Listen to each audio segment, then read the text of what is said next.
ದಕ್ಷಿಣ ಕನ್ನಡದ ಯುವ ಕಾಂಗ್ರೆಸ್ ಜಿಲ್ಲಾ ಪ್ರಧಾನ ಕಾರ್ಯದರ್ಶಿಯಾಗಿ ಮಂಗಳೂರಲ್ಲಿ ಸೇವೆ ಮಾಡ್ಕೊಂಡು ಓಡಾಡ್ತಿದ್ದ ನಿಜಾಮ್ ಇಬ್ರಾಹಿಂ ಅನ್ನೋ ಹುಡುಗನನ್ನ ಮಂಗಳೂರು ಪೊಲೀಸರು ಅರೆಸ್ಟ್ ಮಾಡೋರು. ಈ ಹುಡುಗನ ಮೇಲಿರೋ ಘನ ಘೋರ ಆರೋಪ ಏನಪ್ಪಾ ಅಂತಂದ್ರೆ ಕರಾವಳಿಯ ಬಿಸ್ನೆಸ್ ಮ್ಯಾನ್ ಒಬ್ಬರಿಗೆ ಹನಿ ಟ್ರ್ಯಾಪ್ ಮಾಡಿರೋದು, ಅದು ಹುಡುಗನು ಬಿಟ್ಟು. ಇದನ್ನ ಹನಿ ಟ್ರ್ಯಾಪ್ ಅಂತಿರೋ ಹನಿಬಿ ಟ್ರ್ಯಾಪ್ ಅಂತಿರೋ ನಿಮಗೆ ಬಿಟ್ಟಿದ್ದು.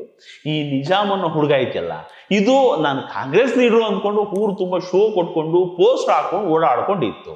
ಇವರೆಲ್ಲ ನಮ್ಮ ಬ್ರದರ್ಸ್ ಕೊಂಡ್ರಿ ಅಂತ ಬರೋ ಲೀಡರ್ಗಳ ಪಕ್ಕದಲ್ಲಿ ನಿಂತ್ಕೊಂಡು ಫೋಟೋ ಓಡಿಸ್ಕೊಳ್ಳೋದು, ಅದನ್ನು ಸೋಷಿಯಲ್ ಮೀಡಿಯಾದಲ್ಲಿ ಪೋಸ್ಟ್ ಮಾಡ್ಕೊಳ್ಳೋದು, ಇಂಥದ್ದೊಂದು ಶೋಕಿ ಇತ್ತು ಈ ನಿಜಾಮ್ಗೆ. ತಮಿಳ್ನಾಡಿಗೆ ವಿಜಯ್ CM ಆದಾಗ ಒಂದು ಫೋಟೋನೇ ಮಾಡ್ಕೊಂಡು ಪೋಸ್ಟ್ ಹಾಕೊಂಡಿತ್ತು. ಅಂತ ತೀಟೆ ಇದಕ್ಕೆ. ಇಂಥ ನಿಜಾಮ್ಗೆ ಜಿತೇಶು ಅನ್ನೋ ಒಂದು ಹುಡುಗನ ಪರಿಚಯ.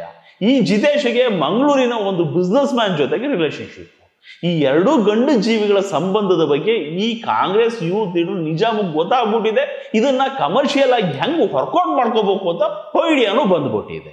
ಈ ಜಿತೇಶ್ ಅನ್ನೋ ಹುಡುಗನ್ನ ಪಳಗಿಸ್ಕೊಂಡು ಆ ಬಿಸ್ನೆಸ್ ಮ್ಯಾನ್ಗೆ ಗಾಳ ಹಾಕಿ ಎಷ್ಟಾಗುತ್ತೋ ಅಷ್ಟು ಮೀನು ಹಿಡ್ಕೊಂಡ್ಬಿಡೋಣ ಅಂತ ಪ್ಲಾನು ಮಾಡ್ಬಿಟ್ಟೆ. ಇಂಥ ವಿಷಯದಲ್ಲಿ ನಾರ್ಮಲ್ ಆಗಿ ತಗೊಲಾಕೊಂಡ್ರೆ ಬಾಯ್ ಬಡ್ಕೊಳ್ಳೋ ಜನಕ್ಕೆ ಕೋಲಾಟದಕ್ಕೆ ಸ್ವಲ್ಪ ಹಾಕಾಗ್ಬಿಡ್ರಿ, ಹೆಂಗೆಲ್ಲ ಆಗಿರೋಬೇಡ ಹೇಳಿ. ಇಲ್ಲಿ ಆ ಬಿಸ್ನೆಸ್ ಮ್ಯಾನ್ಗೆ ಇದೇ ಆಗಿರೋದು. ಈ ಜಿತೇಶ್ ಅನ್ನೋ ಗಿಲ್ಲಿ ದಾಂಡ್ ಮುಂದೆ ಇಟ್ಕೊಂಡು ಬ್ಲಾಕ್ ಮೇಲ್ ಮಾಡೋದಕ್ಕೆ ಶುರು ಹಚ್ಕೊಂಡ್ಬಿಟ್ಟವ್ರೆ. ಆ ಮನುಷ್ಯನು ಎದರ್ಕೊಂಡು ಕೊಡೋವಷ್ಟು ಕೊಟ್ಟೈತೆ.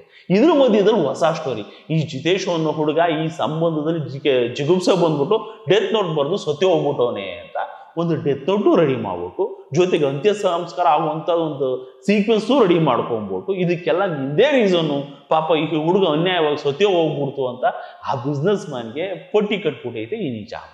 ಈ ಬಿಸ್ನೆಸ್ ಮ್ಯಾನ್ಗೆ ಇರ್ಲಾರ್ದೆ ಅದೇನೋ ಬಿಡ್ಕೊಂಡಂಗೆ ಆಗ್ಬಿಡ್ತು. ಇವಾಗ ಈ ಕೇಸ್ ಹೊರಗೆ ಬಂದ್ರೆ ಪೊಲೀಸು, ಸ್ಟೇಷನ್ನು, ಕೋರ್ಟು ಅಂತ ಅಲಿಬೇಕು. ಜೊತೆಗೆ ಮರ್ಯಾದೆ ಇರ್ತೈತಾ? ಎರಡು ಗಂಡು ಜೀವಗಳ ಸಂಬಂಧದಲ್ಲಿ ಜಿಗುಪ್ಸೆ ಬಂದು ಒಂದು ಹುಡುಗ ಜೀವ ಕಳ್ಕೊಂಡೈತೆ ಅಂದ್ಬಿಟ್ರೆ ಸಮಾಜದಲ್ಲಿ ತಲೆ ಎತ್ಕೊಂಡು ಓಡಕ್ಕಾಗುತ್ತೆ ಅಂದ್ರೆ ಹೆಂಗಾದ್ರೂ ಮಾಡಿ ಇದನ್ನ ಹೊಟ್ಟೆಲಿ ಇಟ್ಕೊಂಡು ನಿಜಾಮು ಅಂತ ಕೈ ಕಾಲಿಡಿದು ಬೇಡ್ಕೊಂಡು ಕೇಳ್ದಂಗೆ ಈ ನಿಜಾಮಿಗೆ ದುಡ್ಡು ಕೊಟ್ಕೊಂಡ್ ಬಂದೈತೆ ಈ ಬಿಸ್ನೆಸ್ ಮ್ಯಾನ್. ಹತ್ರ 2.5 3 ಕೋಟಿ ಕಿತ್ಬಿಟ್ಟವ್ರೆ. ಇದು ಹಿಂಗೆ ನಡ್ಕೊಂಡು ಹೋಗ್ತಿತ್ತು. ಒಂದಿನ ಈ ಬಿಸ್ನೆಸ್ ಮ್ಯಾನ್ ಕಣಿಗೆ ಆ ಜಿತೇಶು ಬಿದ್ಬಿಡಾದ, ಅದು ಮಂಗಳೂರಲ್ಲೇ. ಇವ ಹಿಂಗೆ ಅರ್ಥ ಆಗೋಯ್ತು, ನನ್ನ ಇಷ್ಟು ದಿನ ಬಕ್ರಾ ಮಾಡ್ಕೊಂಡು ಚೆನ್ನಾಗಿ ಕುಯ್ಕೊಂಡು ತಿದ್ಕೊಂಡ್ಬಿಟ್ರು ಅಂತ. ಇನ್ನು ಸುಮ್ಮನೆ ಇದ್ರೆ ಇದು ಸರಿ ಹೋಗೋ ಕತೆ ಅಲ್ಲ ಅಂತ ಹೇಳ್ಬಿಟ್ಟು ಸೀದಾ ಪೊಲೀಸರ ಹತ್ರ ಹೋಗ್ಬಿಟ್ಟು ಇದ್ದಂಗೆ ಹೇಳ್ಬಿಡ್ತು ಇವಪ್ಪ.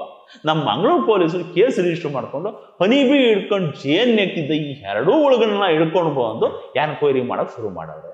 ಈ ಹುಳ ಮಾಡಿರೋ ಹಲ್ಕಟ್ ಕೆಲಸಕ್ಕೂ ನಮ್ಮ ಪಾರ್ಟಿಗೂ ಸಂಬಂಧ ಇಲ್ಲ ಅಂತ ಕಾಂಗ್ರೆಸ್ನವರು ಈ ನಿಜಾಮನ್ನ ಪಾರ್ಟಿಯಿಂದ ಕಿತ್ತಾಕಿ ಆದೇಶ ಮಾಡೋರೆ ಅನ್ನುವಲ್ಲಿಗೆ ಕರಾವಳಿಯ ಒಂದು ಕೋಲಾಟ ಪ್ರಸಂಗ ಸುಖಾಂತ್ಯ ಕಾಣ್ತು ಅಂತಾನೆ ಹೇಳ್ಬೋದು.